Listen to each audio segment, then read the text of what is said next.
So, oftentimes, I think folks like me who can demo guitar products on YouTube are out of touch with reality. And this can happen in a few ways. One, I think, is that we get used to the idea that a company will send us or loan us gear, and in some cases, they will pay us to make demos of pieces of gear. And this kind of has a knock-on effect of, well, you know, what is the value of gear when it's all free to you? Now, this is on loan from the UK distributors of Strymon, and here's another way that I think that guitar players, all of us, have kind of lost a little bit of touch. How much was the Strymon Big Sky when it first came out? Apparently it listed for $479. This channel is supported by TrueFire. TrueFire is an online library of lessons from some of my favourite players. There's thousands of lessons on there. You can use the promo code JNC40 to get 40% off of any of their courses.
So why, when the Big Sky MX came out, is the price so much higher than that? And is it fair? Is it reasonable?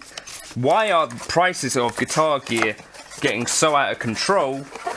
A Big Sky, if it came out today, adjusting for inflation, would cost $648. So I think we're kind of a little bit out of touch with what a dollar and what a pound is even worth in today's money. And I think this is not to defend high prices too much, but it's kind of just what it is. Are we expecting that Strymon, Fractal, all of these other companies are to generate what I guess is quite costly stuff to make in terms of R&D? And these are not necessarily cheap units to make.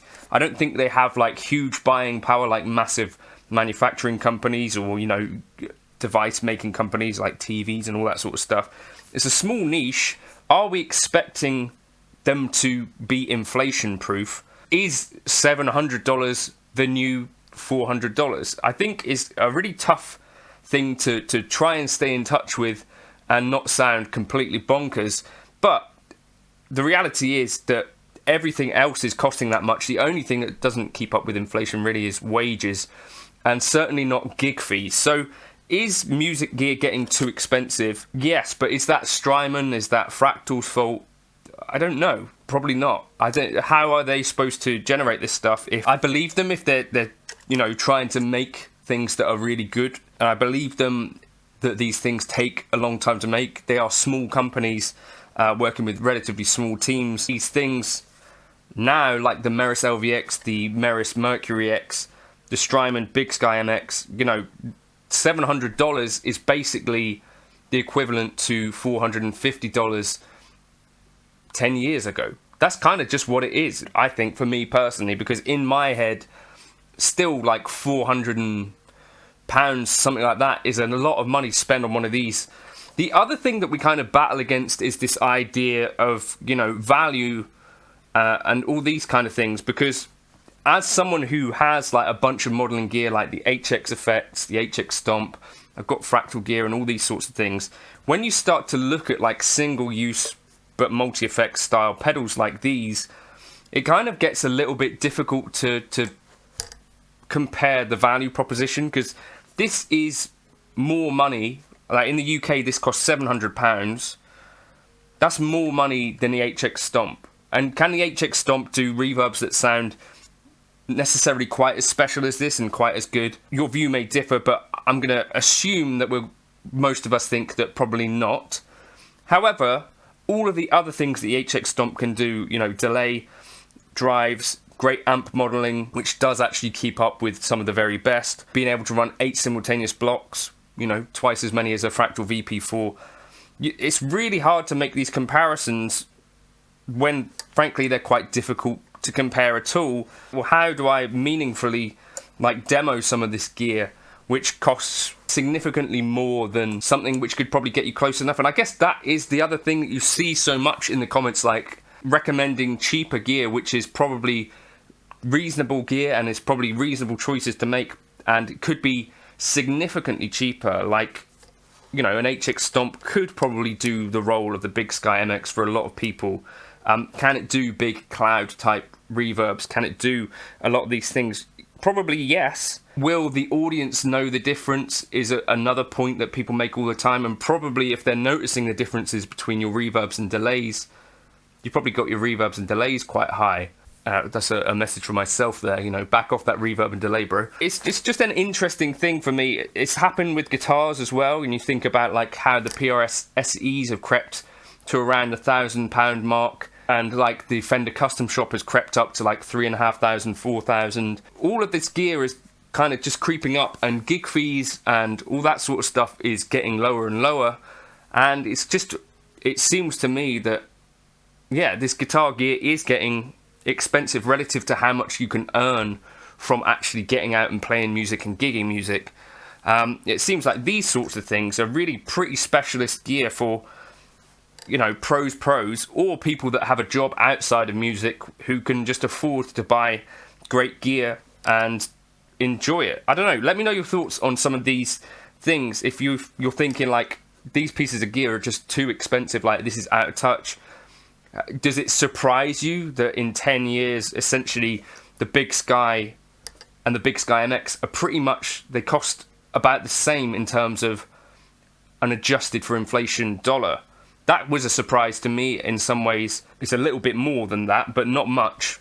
And this is the other thing for me as well, where you kind of, like, even a Strymon Big Sky MX, when you compare it to something like a Chase Bliss CMX1978, seems kind of, well, this is kind of good value when you compare it to those kind of pedals that have like 2 or 3 algorithms, right? And then, so you kind of get into this thing where it's like, well, Line 6 must be kind of less premium than Strymon because it does more things. Then the Big Sky MX must then be less premium than something like a Chase Bliss CMX1978 because it does less things. And you kind of get into this match where it's like, well, okay, then we're kind of back to single use effects and things like that. So how do you kind of justify the expense of some of these things? Do you use any of these really expensive effects? Or are you someone who's a little bit more kind of militant about just using cheaper stuff? You know, you could make a board of Boss gear and you could be Prince if you're Prince.